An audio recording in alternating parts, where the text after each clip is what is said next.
উকবা ইবনে আবি মুঈত কোটিপতি, টাকাওয়ালা, ধনী বান্দা, টাকা পয়সার অভাব নাই। বলে মাঝে মধ্যে বিশাল আয়োজন করতো, মানুষকে দাওয়াত দিয়া খাওয়াইতো। বলে ইসলামের প্রাথমিক সময়ের কথা বলতেছি, উকবা ইবনে আবি মুঈত এবার বিশাল আয়োজন করলো, ভিআইপি বান্দা দেখে দেখে দাওয়াত দিল। বলে যত ভিআইপি আছে সবার উপরে ভিআইপি হলো আমার নবী রাহমাতুল লিল আলামিন। জোরে কোন ঠিক কিনা? এবার আল্লাহর নবীকেও দাওয়াত দিল।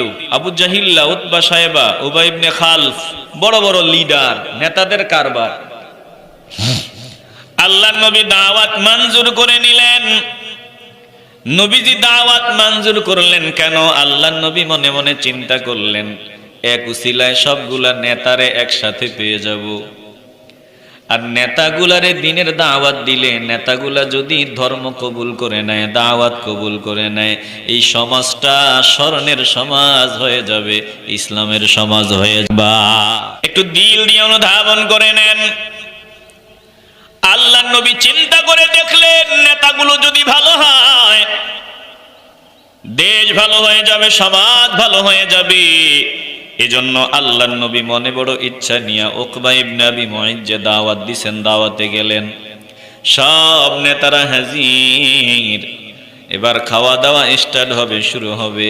আল্লাহর নবী ডাক দিয়ে বলেন, না না না, আমি তোমার খাবারে হাত দিব না, তোমার খাবার খাবো না। কেন খাবেন না? বলে যতক্ষণ পর্যন্ত আমি একটা দাওয়াত দিব, সবাইরে দাওয়াত দিব, ওরা কবুল করুক না করুক, তুমি যদি আমার দাওয়াতটা কবুল না করো, তোমার দাওয়াত এসেছি কিন্তু খাবার খাবো না। বলে কি দাওয়াত দিবা? বলে আমি দাওয়াত দিলাম, পড়ে নাও, লা ইলাহা ইল্লাল্লাহু মুহাম্মাদুর রাসূলুল্লাহ সাল্লাল্লাহু আলাইহি ওয়াসাল্লাম। জোরে বলেন আল্লাহু আকবার। বড় বড় নেতাদের সামনে নবী দাওয়াত দিলেন। এবার উকবা ইবনে আবি মুঈত চিন্তায় পড়ে গেল। দেখছেন, একটা অমুসলিম চিন্তায় পড়ে গেছে। আল্লাহর নবী যে দাওয়াতে আসছে, আমি তো দাওয়াত দিয়ে আনছি, বিনা দাওয়াতে তো আসে না, আমি দাওয়াত দিছি পরে আসছে। এখন আমার বাড়ির মেহমান, এখন আমি যদি কালেমাটা না পড়ি খাবার খাবে না। শুধু কালেমাটা পড়ে নিলেই তিনি খাবার খায়। তিনি যদি খাবার না খেয়ে বিদায় হয়, আমি লজ্জা পাবো, শরম পাবো, আমার মেহমান। এই জন্য উকবা ইবনে আবি মুঈত উপরে উপরে কালেমা পড়ে নিল, উপরে উপরে কালেমা পড়ে নিল। এবার আল্লাহর নবী খাবারে হাত দিলেন। উকবা ইবনে আবি মুঈত উপরে উপরে কালেমা পড়ার পর উবাই ইবনে খালফ, উকবার দোস্ত বন্ধু উবাই ইবনে খালফ মেজাজ গরম করে সামনে দাঁড়ায় বলতেছে, উকবা কাজটা করলি কি? তুই কালেমা পড়ে নিলি, আজ থেকে তোর চেহারা দেখা আমার জন্য হারাম, তোর সাথে আমার কোনো সম্পর্ক নাই, তোরে আমি চিনি না। বলে উকবা ইবনে আবি মুঈত উবাই ইবনে খালফের সাথে খুব মনের সম্পর্ক আছে না, একজন আরেকজনকে ছাড়া চলে না। সবাই কেমন আছেন? মাশাআল্লাহ, আল্লাহ তাআলা সকলকে ভালো রাখুন, বলেন আমিন। একটু কাছে এসেছেন, কাছে আসেন, আসেন কাছাকাছি আসেন। আলহামদুলিল্লাহ আলহামদুলিল্লাহিল্লাযী খালাকাল ইনসানা মিন সুলালাতিন মিন তিন وجعل نسله في قرار مكين وجعل المفسدين في أسفل سافلين وفضل منهم المخلصين الصالحين وأشهد أن لا إله إلا الله الذي جعلنا من أمة سيد المرسلين اللهم صل وسلم على سيدنا محمد وعلى آله وأصحابه أجمعين. أما بعد فأعوذ بالله من الشيطان الرجيم. بسم الله الرحمن الرحيم. قال رب أنى يكون لي غلام وكانت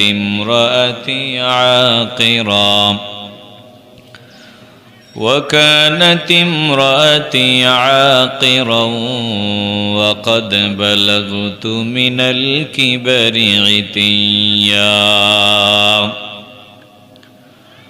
قال كذلك قال ربك هو علي هين وقد خلقتك من قبل ولم تك شيئا. قال رب اجعل لي آية.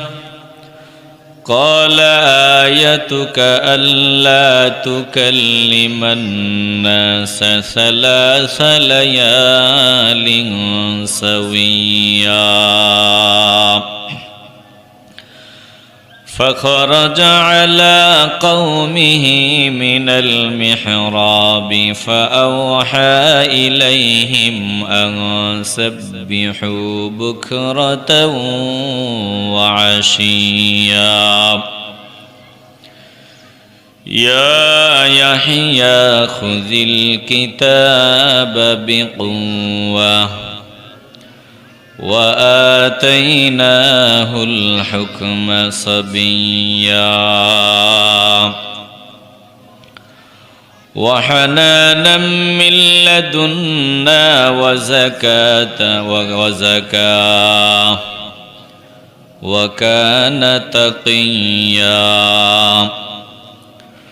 وبرا بوالديه ولم يكن جبارا عصيا. وسلام عليه يوم ولد ويوم يموت ويوم يبعث حيا. صدق الله مولانا العظيم وصدق رسوله النبي الكريم. ونحن على ذلك من الشاهدين والشاكرين والحمد لله رب العالمين.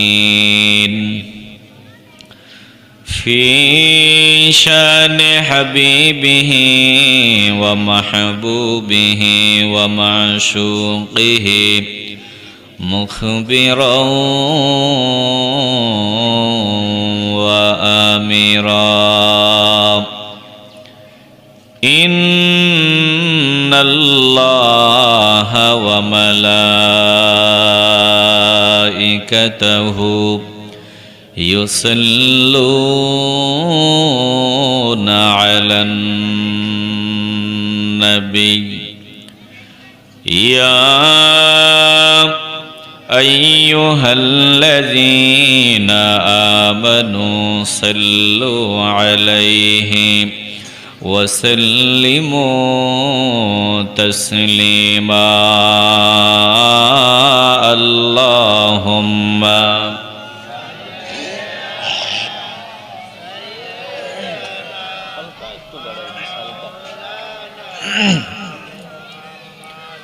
وعلى آل سيدنا দিল খুলে মহব্বতে উঁচু আওয়াজে পড়ি আল্লাহুম্মা সাল্লি আলা। মাশাআল্লাহ, মহব্বতে দিল খুলে পড়ি। ওয়া আলা আলি সাইয়্যিদিনা।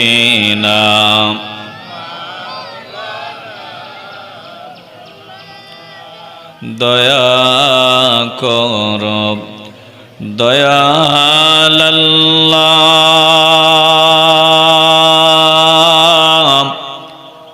নসিব কর মদিনা।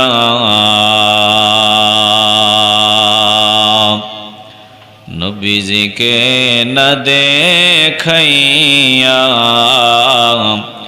কবর দেশে নিও না। আল্লাহুম্মা সাল্লিম। দিল খুলে মহব্বতে পড়ি।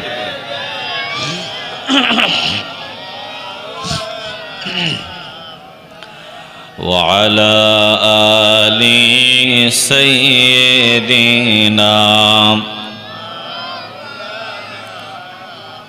লা ইলাহা ইল্লাল্লাহ, লা ইলাহা ইল্লাল্লাহ, জোরে লা ইলাহা ইল্লাল্লাহ, লা ইলাহা লা ইলাহা ইল্লাল্লাহু মুহাম্মাদুর রাসূলুল্লাহ সাল্লাল্লাহু আলাইহি ওয়াসাল্লাম। সুবহানাকা লা ইলমা লানা ইল্লা মা আল্লামতানা ইন্নাকা আনতাল আলিমুল হাকীম। رب اشرح لي صدري ويسر لي أمري واحلل عقدة من لساني يفقه قولي।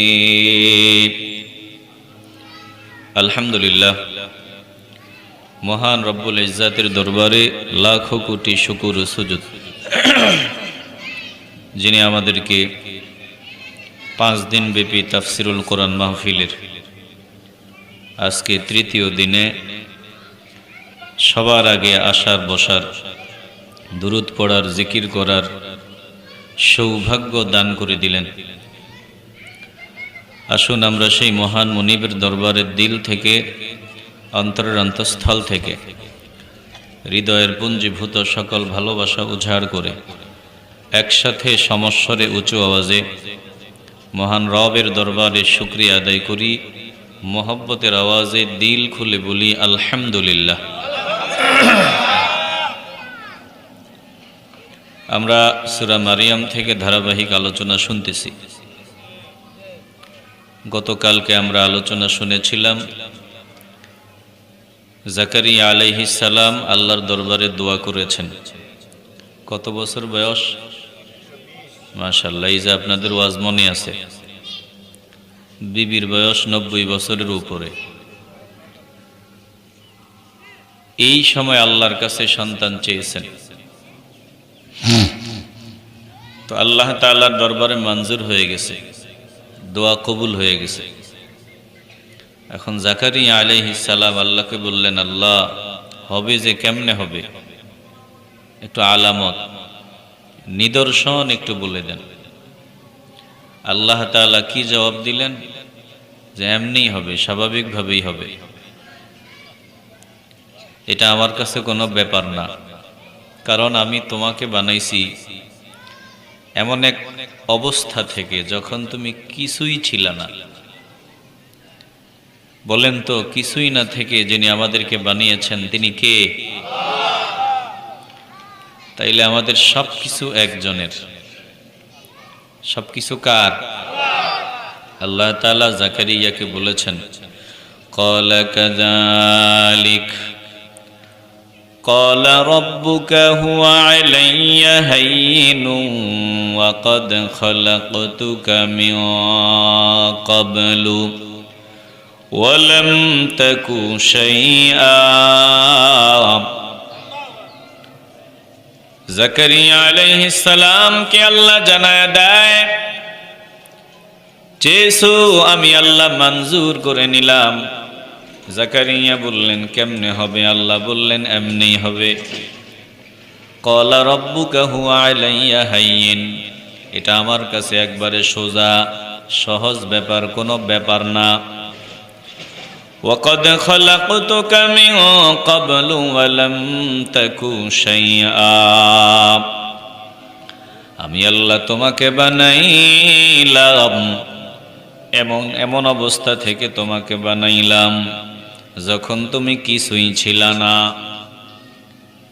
এবার জাকারিয়া আলাইহিস সালাম আল্লাহকে ডাক দেয়, মালিক তাইলে হয়ে যাবে তো, এটা বুঝে নিলাম যেহেতু আপনি বলেছেন হবে, হয়ে গেছে, কারণ আপনি যেটা বলেন ওটাই করেন।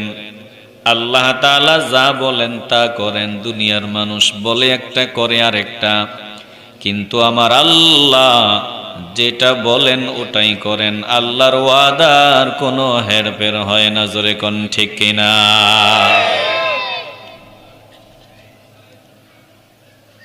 এরপরে জাকারিয়া আলাইহিস সালাম ডেকে বললেন, মালিক ক্বালা রব্বি জাআললি আয়া, সন্তান যে হবে আপনি আমাকে একটা আলামত বলে দেন, একটা নিদর্শন বলে দেন,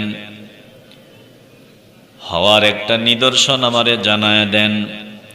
আল্লাহ তাআলা জাকারিয়া আলাইহিস সালামকে বললেন, ঠিক আছে নিদর্শন জানতে চেয়েছো, যেহেতু দেখতে চাইছো, জানতে চেয়েছো কেমনে হবে, আমি আল্লাহ জানায় দিলাম। ক্বালা আয়াতুকা আল্লা তুকাল্লিমান নাসা সালাসা লায়ালিন সাওয়িয়া,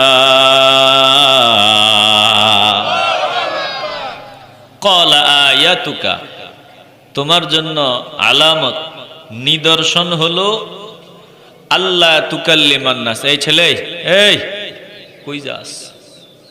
হ্যাঁ, আলামত হলো আল্লাহ তুকাল্লিমান নাস, তুমি মানুষের সাথে কথা বলতে পারবা না, তোমার জিহ্বা ভার হয়ে যাবে, জিহ্বা কাজ করবে না। কতদিন? সালাসা লায়ালিন সাওয়িয়া, লাগাতার 3 রাত 3 দিন তুমি মানুষের সাথে কথা বলতে পারবা না, তোমার জিহ্বা কাজ করবে না। একটু চিল্লায়ে বলবেন না সুবহানাল্লাহ। তো জাকারিয়া আলাইহিস সালাম দেখি জিহ্বা ভার হয়ে গেছে, কাজ করে না, কথা বলতে গেলে কথা আসে না, কিন্তু সুবহানাল্লাহ, আলহামদুলিল্লাহ, আল্লাহু আকবার তাসবিহ পড়তে গেলে কিন্তু ঠিকই জিহ্বা চলে। এটা দেখবেন অনেক বান্দা এমন আছে তোতলায়, কথা বলার আগে তোতলায়, কিন্তু কোরআন শরীফ তেলাওয়াত শুরু করলে কোনো তোতলামি নাই, সুন্দর মতো চলে। তো চিল্লায় বলবেন আল্লাহু আকবার। এরকম আছে না বহুত? এটা আল্লাহর কোরআনের কালামের একটা মুজিজা। তো জাকারিয়া আলাইহিস সালাম তো আল্লাহর কাছে নিদর্শন চাইয়া মুসিবতে পড়ে গেছেন, না চাইলেও হয়ে যেত, কিন্তু একটা আলামত দেখতে চাইয়া মুসিবত, কারণ কথা বলা যায় না। তো কথা না বললে ওয়াজ করবেন কেমনে? একটু চিল্লায়ে বলবেন না সুবহানাল্লাহ। যার যেটা কাজ, যার যেটা অভ্যাস, ও যদি ওই কাজ করতে না পারে ভালো লাগে না, কথা কয় না। চোরে যদি চুরি করতে না পারে টেনশন, ডাকাত যদি ডাকাতি করতে না পারে টেনশন, বলে যারা হারাম খায়, ইয়াবা খায়, মদ পান করে, পান না করতে পারলে টেনশন। যার যেটা অভ্যাস, যে ওইটা যদি করতে না পারে তাহলে মাথা গরম, টেনশন, কথা কয় না।